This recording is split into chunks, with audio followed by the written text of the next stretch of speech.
Let's begin our journey into the history. Where do we begin this from?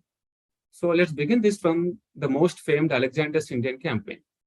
So it may appear a little preposterous uh, to begin the history of a nation whose beginning, in fact, whose beginning is unknown, with an event that has happened only 2000 years back. But doing so has got some merits in it. The Alexander's campaign of India is an easily reconcilable event from the Westerners' viewpoint, though it remained most of the times, it remained insignificant in the eyes of traditional Itihasakaras.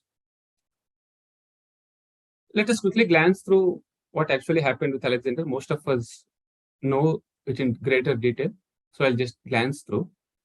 So Alexander, beyond any doubt, was the greatest warrior the Western world had produced.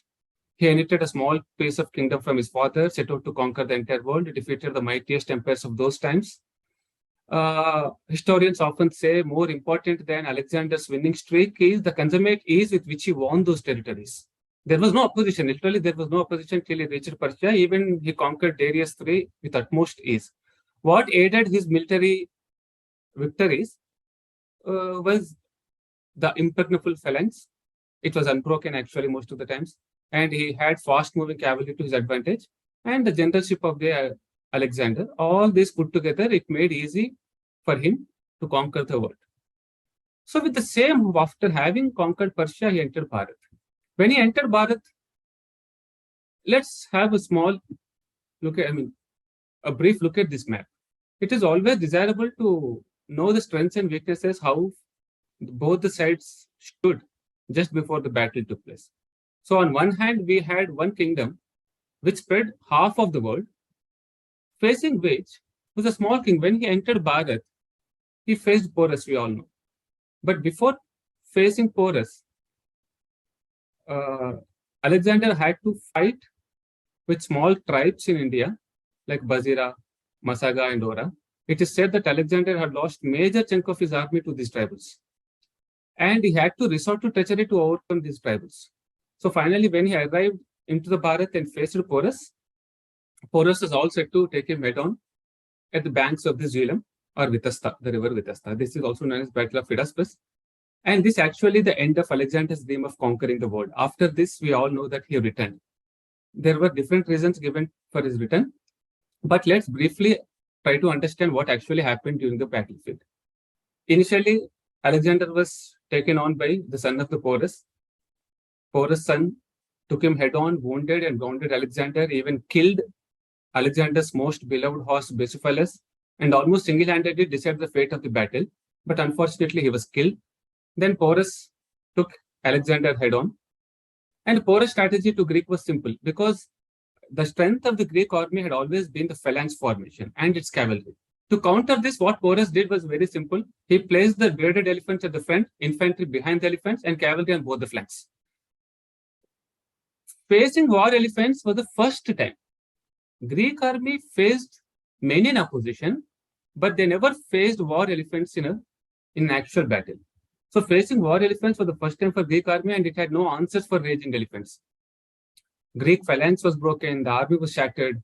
Historians say sometimes Macedonians were stamped under the foot of elephants, they got crushed.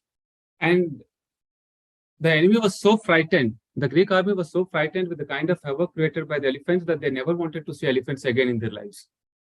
So the overall point here is not to emphasize the fact that Alexander was routed, which in fact happened or may not have happened, because the outcome of the battle remained more or less inconclusive. But the emphasis is more on the narrative that was built post Alexander's return. So this is what actually happened. Alexander came all the way from Macedonia, conquering most parts of the world. He came here, he met Porus, and he returned. We don't know what actually happened in the battle. The return was a factual statement. The reasons given for Greek return, some of the Greek historians noted, like not ordinary people, like Arian, Plutarch, all these people said overcoming Porus was beyond the reach of the Greek army. And then they say they conquered Porus, they returned to Greece, and the reasons given were very not so convincing. They say the Greek army faced a shortage of food.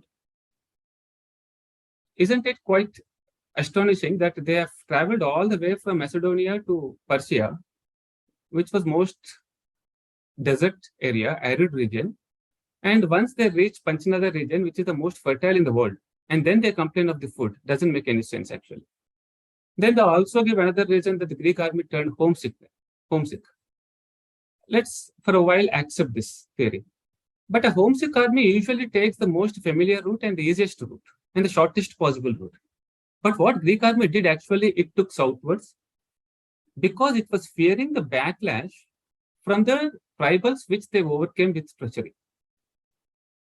And another narrative is that Alexander was, this is also we find in textbooks of the kids, Alexander was very magnanimous enough in returning the porous kingdom. But actually Alexander's conduct previously doesn't match this narrative. Because when he conquered Persia, the capital city Persepolis was complete. The kind of hooliganism demonstrated by Alexander doesn't fit into this narrative. Then the Greek historians said they were aided by the king of Takshashila, Ambi. This is also one narrative Hindu sect takes, that our own people ditched us. Okay. So the king of Takshashila helped him in overcoming Porus. But what we need to understand, just now we have had the understanding of Raja and Desha. Takshashila was never a Raja, never a Desha. Takshashila was always a part of Kashmir. Kashmir Desha, Kashmir Raja. So it is a gross Greek confusion in understanding anything that is Indian. Unfortunately, we too started parroting the same thing. There was no kingdom called Takshashila, and you cannot have a king to that. And finally, if at all, let's for a moment assume that Alexander made some impact in the Bharat, but Alexander was never mentioned in any detail in the Indian historian accounts. Seleucus was mentioned in great detail. The encounter between Seleucus and Samudragupta was mentioned in greater detail, but Alexander wasn't. So in a nutshell, Alexander's Indian campaign is a total disaster. If we have to put it in a short summary, it's the story of the most acclaimed and the greatest warrior the Western world had produced, venturing into Bharat only to be tamed and completely decimated by a local king, and was forced to retreat.